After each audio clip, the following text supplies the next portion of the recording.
Imagine building something so powerful that people still talk about it 5,000 years later. Not a company, not a country, an entire civilization.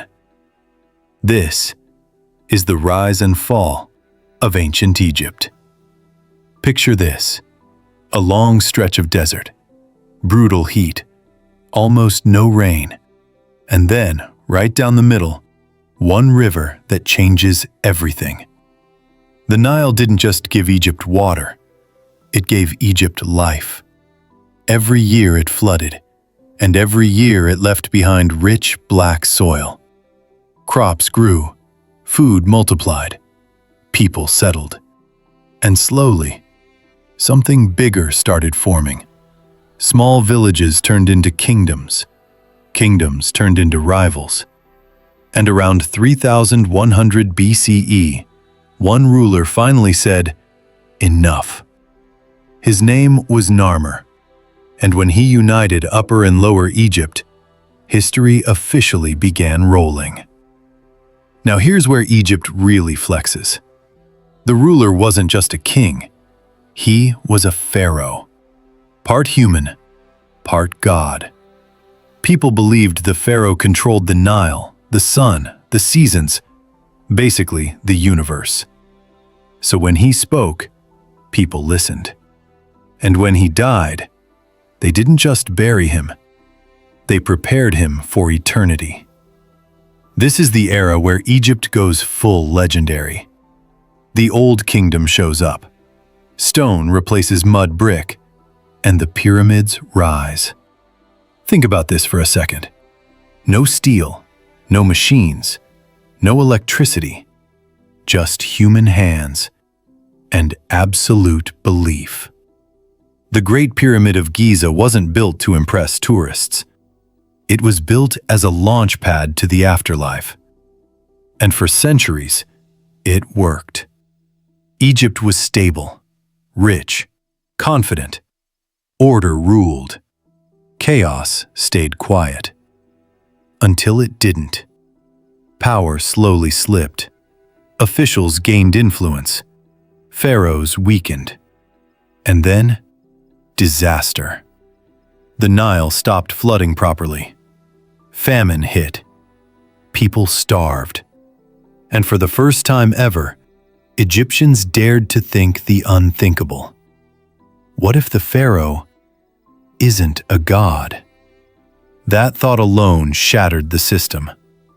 Egypt fractured into chaos.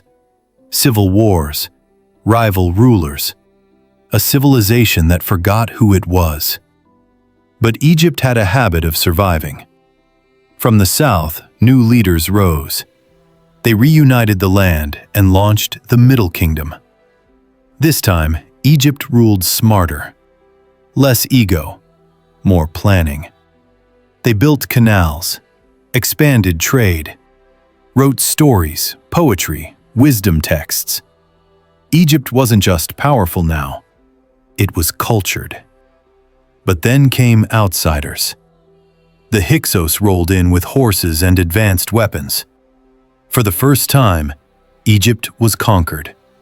And instead of collapsing, Egypt adapted. They learned those weapons, improved them, and kicked the invaders out. That moment sparked Egypt's peak, the new kingdom. This is Egypt in boss mode. Massive armies, global trade, gold everywhere. You get rulers like Hatshepsut, who said, "Yeah, I'll be pharaoh too." Thutmose III, basically the Napoleon of the ancient world.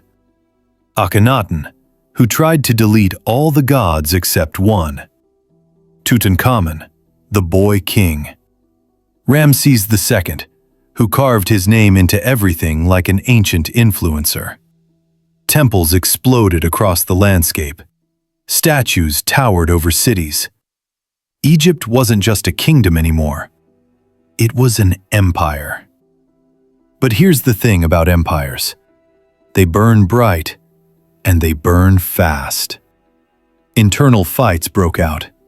Priests grew too powerful. Tombs were robbed, traditions cracked, and enemies started circling again. Libyans, Nubians, Assyrians, Persians. Each invasion took a piece of Egypt's identity. Pharaohs became figureheads. The old gods faded. The magic drained.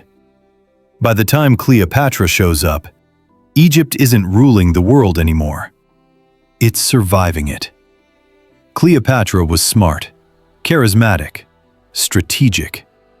She tried to play Rome against itself. But Rome doesn't lose games like that. When Cleopatra died in 30 BCE, Egypt didn't just lose a queen. It lost its independence. After 3,000 years, ancient Egypt was over. But here's the twist. It never really disappeared, because its ideas lived on. In calendars, in medicine, in architecture, in writing, in the way humans think about life and death. And those pyramids, they're still standing.